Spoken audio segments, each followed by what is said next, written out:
Ang video na ito ay para sa mga gustong mag-sign in ng JBP, Just Been Paid. Ang unang gagawin, pumunta ka sa Gmail. Kasi, kailangan mo ng Gmail sa bawat account. Tatlong account ang bubuksan natin, ang Gmail, ang AlertPay, yun yung magiging payment processor mo. Pwede ka namang mamili ng mga payment processor, pero ito kasi ang mas madali.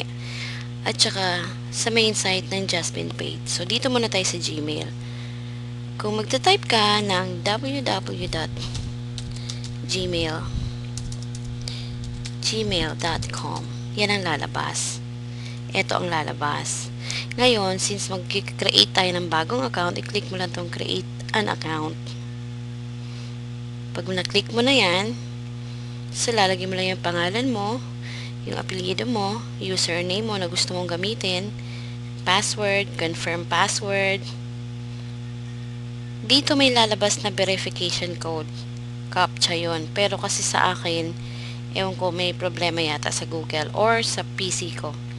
Pero wala siyang lalabas. Normally, meron siyang lalabas na itatype mo dito. Titignan mo lang dyan. Tapos itatype mo dito kung ano yun nandyan. Tapos, I agree. Next step. Sunod na yan. So, just like any other email kung mag-sign up ka. Ganun naman talaga, isang proseso lang. Next, kung nakapagbukas ka na ng Gmail account, punta ka na sa Gmail mo kasi may confirmation doon. So, i-open mo na yon. Ang susunod mong gagawin is AlertPay. Sa AlertPay, ito ang makikita mo sa main page ng AlertPay.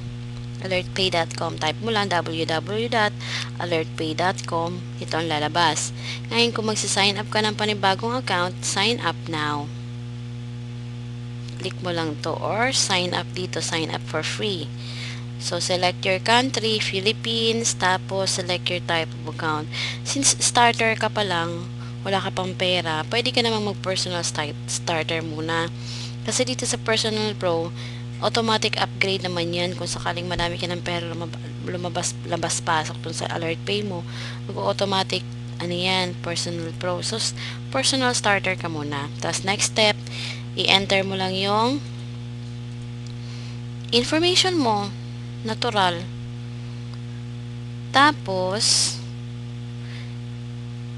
ayan, yan ang makikita mo. So, i-fill up mo lang to, first name, last name, address 1, kahit na wala yung address 2, tapos postal code, city, region, Philippines, tapos occupation mo, kung ano ka, kahit ano naman pwede may lagay, tapos home number or cellphone number, birthday, year, kailangan totoong information ilalagay mo dito kasi magre-reflect to sa bank account kung sakaling magli-link ka na ng bank account mo dun sa AlertPay mo. So, click mo lang yan, next step. Tapos, madali na lang yun. Next step, kung marunong ka mag-follow ng instructions, madali lang yun. So, sign up ka na dyan. Next step, kapag meron ka ng Gmail account, meron ka ng AlertPay account, ang huli nating bubuksang account is Just Been Paid. So, sa Just Been Paid, dito tayo sasali sa JSS Tripler. So, it-type mo lang dito ang sponsor number mo. Kung ako ang gusto mo maging sponsor, ito lang ita-type mo. 128999. Tapos, submit. Pag pumunta ka sa type mo lang to www.justbeenpay.com, ito na yung lalabas.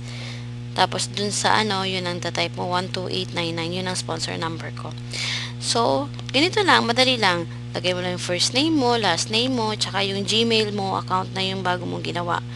Ngayon, pupunta ka sa Gmail account mo kasi meron ng mga confirmation doon.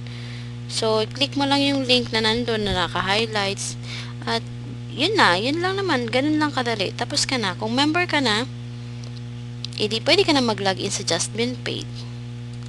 Kagaya ko, magla-login ako. So, mag-back ako back.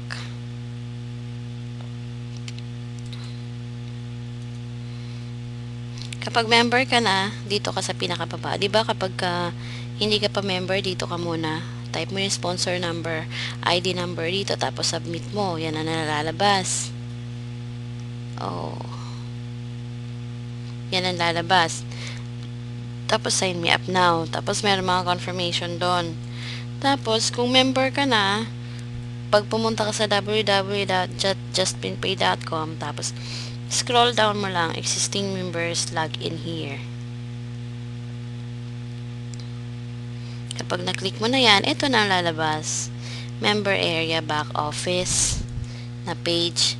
So, type mo lang yung account number mo dyan, or member ID mo dyan, tapos password.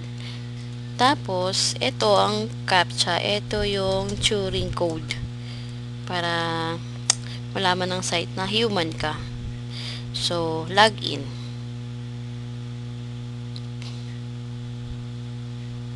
So, eto na. Eto na yung magiging main page mo. Pag nag-login ka na, click ka lang dito sa JSS Tripler. Tapos, enter the JSS member area.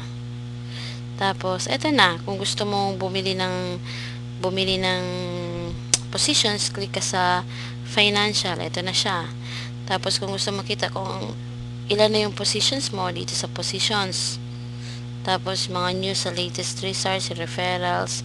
Surf pala pa to eh. So, kung mag-log out ka lang sa JSS Tripler, pero hindi dun sa main page. So, kung may request kayo kung paano mag-add ng funds sa JSS or sa Just Been Paid, message lang kayo dito sa YouTube video. So, that's all. Yun lang. Thank you.